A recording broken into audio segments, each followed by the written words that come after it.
Hello everybody and welcome to the channel. This is Recruit Painting, and in this video I'm not actually painting anything.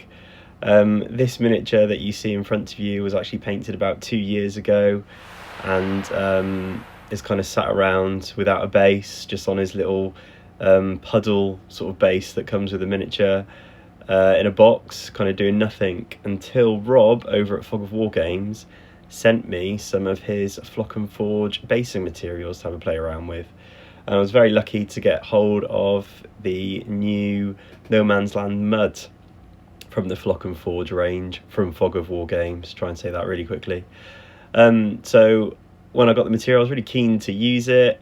And I've got this idea in my head of doing some Celts and some Romans for that opening scene of Gladiator, the original Gladiator. And yeah, I just wanted to give it a go, really. So this video is just a little sort of experiment, really, with this new basing material, and yeah, kind of see how I get on with it. So let's get started. The channel is now proudly sponsored by Fog of Wargames, so be sure to check out the website in the link below. And if you do pick up any hobby goodness from Fog of Wargames, be sure to use the code RECRUIT10 for an extra 10% off your order. Right, so this is how the No Man's Land mud arrives. It's in the same tubs as the ready-made base mixes. So I really like these tubs because they're great for you know, dipping your models in and getting a good base nice and quickly. So it worked really nicely as well for those larger bases. So you can have like consistent looking armies with different base sizes, all using the same mix, and you can dip them in no problem. So this comes in the exact same tub. You can see there's a little bit of sort of leakage around the edges there, but it didn't actually come through at all. So this came with a few other bits as well, and none of the mud seeped through, so that was really good. So what we're going to do, we're going to open it up, give it a bit of a mix, and then apply it to the base. So let's have a look how it looks. Right, so let's get it open.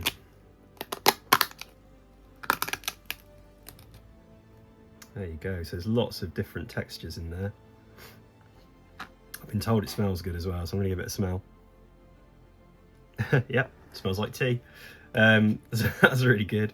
So yeah, so what I'm going to do, I've got a coffee stirrer here, so I'm just going to give it a bit of a mix. You can see there's like different, it's kind of separated in some areas.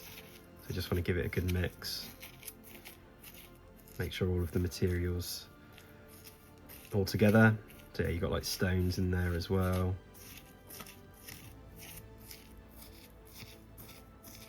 So I'll just give this a good mix and then we'll start putting it on the base. Yeah, just as I'm mixing this, this is hands down the best smelling basing material I've ever used. It smells, yeah, really nice.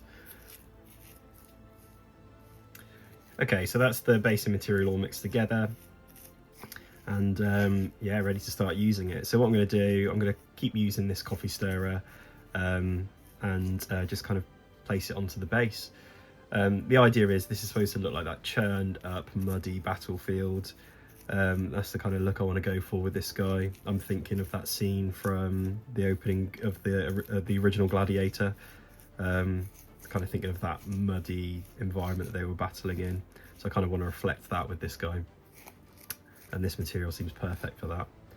So all I'm going to do is just scoop it on in places, and then yeah, see how it looks. Well, seal it obviously afterwards.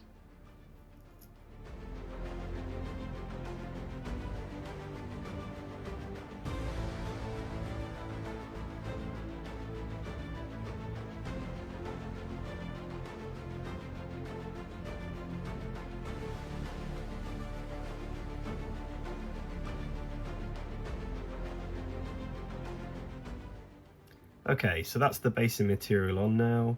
So all I need to do is seal it. So to do that, there's a few ways. It says on the pack you can use a matte varnish, you can use PVA. I've chosen to use PVA just because it's readily available, and I always use PVA for my basing anyway. So it was there ready to go. And what I've done is same as what I would do with any sealer when I'm basing, is I've mixed it with water, just so that it's when it seals, it kind of seeps into the areas that I want it to get into. So I've got an old brush, again, I like to use, and I'm just going to brush that over into onto the basing material. Just seal in, just drop in to where I want it to go.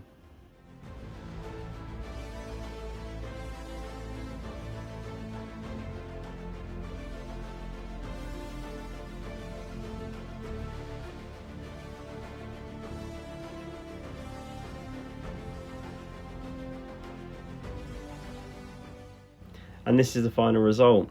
So after I left it to dry, I added a bit of pigment to the trousers and to the boots, just to tie the miniature into the base a little bit, give that feeling of kind of caked in mud on the trousers. And then I also gave it a coat of matte varnish just to seal the miniature's paint, and also got a little bit on the base as well, so I ended up just matte varnishing the whole base after it had dried as well, so the base isn't going anywhere. But other than that, I think you'll agree that it's a very simple but very effective basing material, one which I think really gives that feel of a muddy battlefield with minimal effort, really. And I think, if you're looking at doing a sort of a World War I army, or a muddy battlefield like in Agincourt or something like that, this material would work really, really well for that. So yeah. If you've enjoyed this video and you think you might end up picking up some of the basing materials for yourself over at Fog of Wargames by following the link below, do make sure you use code recruit10 so that you get yourself an extra 10% off of your order. And yeah, thank you for tuning in today. Like and subscribe if you haven't already, it does really help. And comment any suggestions or ideas you've got for bases for your miniatures. It's always great to hear the different ideas and different things that everybody's up to at the moment. And yeah, I'll see you in the next one.